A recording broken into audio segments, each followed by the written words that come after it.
Assalamu alaikum, and welcome back once again to Today in African History with Baba Shaka. I'm Baba Shaka, and today is May 1st, 2021. Yes, the first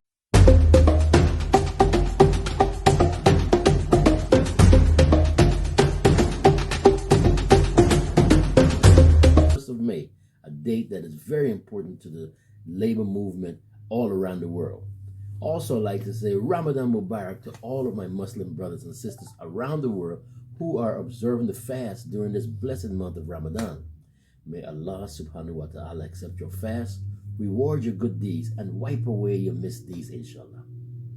Now, many of you out there are most likely aware, or at least you should be, of the Tulsa, Oklahoma race massacre and destruction of Black Wall Street in 1921. Or you may be aware of the 1923 destruction of Rosewood, a prosperous African community in Florida. Both incidents were carried out by white mobs bent on murder, destruction, and mayhem. But on this date, May 1st, 1866, a similar occurrence took place in the city of Memphis, Tennessee. In the late afternoon of May 1st, 1866, long broiling tensions between the residents of southern Memphis, Tennessee, erupted into a three-day riot known as the Memphis Riots of 1866. The riot began when a white police officer attempted to arrest a black ex-soldier, a veteran of the Civil War, and an estimated 50 Africans showed up to stop the police from jailing him. We should do a little bit more of that. Now, accounts vary as to who began the shooting, but the altercation that ensued quickly involved more and more of the city. The victims initially were only black soldiers, but the violence quickly spread to other Africans living just south of Memphis who were attacked while their homes, schools, and churches were destroyed. White Northerners who worked as missionaries and school teachers in black schools were also targeted. Now, in an attempt to restore order, U.S. Army Commander George Stoneman ordered the black soldiers of the 3rd United States Colored Heavy Artillery Regiment back to Fort Pickering just outside the city, and they obeyed. Now, nevertheless, the violence continued throughout the night as the targets now became the African civilians in the city. Memphis police and firemen openly participated in the violence and looting. As a result, the city's black citizens could not count on them to stop the attacks or to put out the fires in the African neighborhoods. The conflict stretched into the second day when Memphis Mayor John Park refused to request state or federal assistance. On the afternoon of the third day, General Stoneman declared martial law and sent black and white troops into the city to reestablish order. Within a month, a congressional committee arrived to investigate the riot.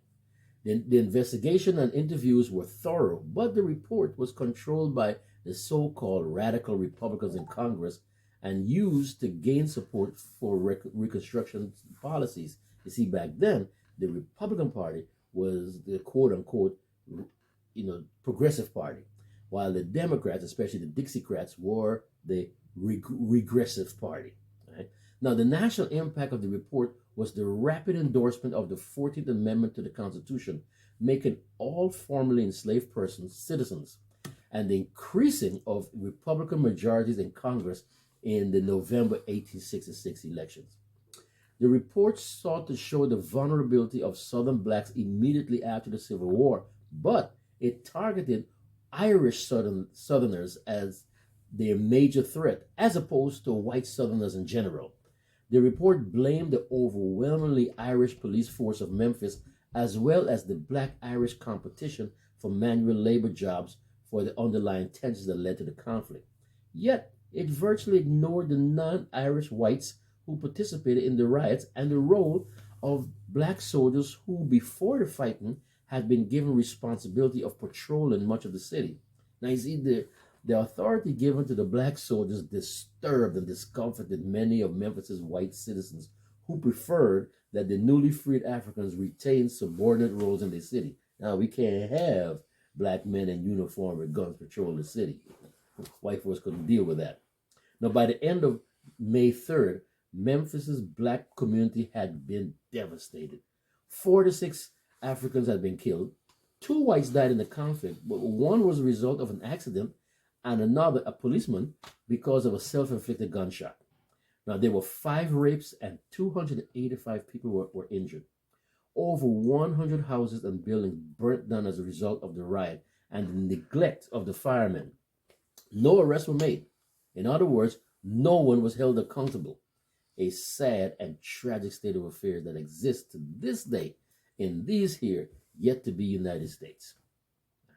So on this day, May 1st, 1866, white folks went on the rampage, killing, burning, looting, and destroying black people again. Thank you, thank you, thank you to all of you who have subscribed to this channel and continue to support Today in African History. For those of you who have not yet subscribed, we encourage you to go ahead and hit that subscribe button just below the screen and bless us with your much needed support for this project of bringing you these daily lessons. Right? Please like and leave a comment down in the comment section. But most importantly, please share, especially with the young amongst us. Right? So, until tomorrow, inshallah, this is Baba Shaka with Today in African History. Masalam.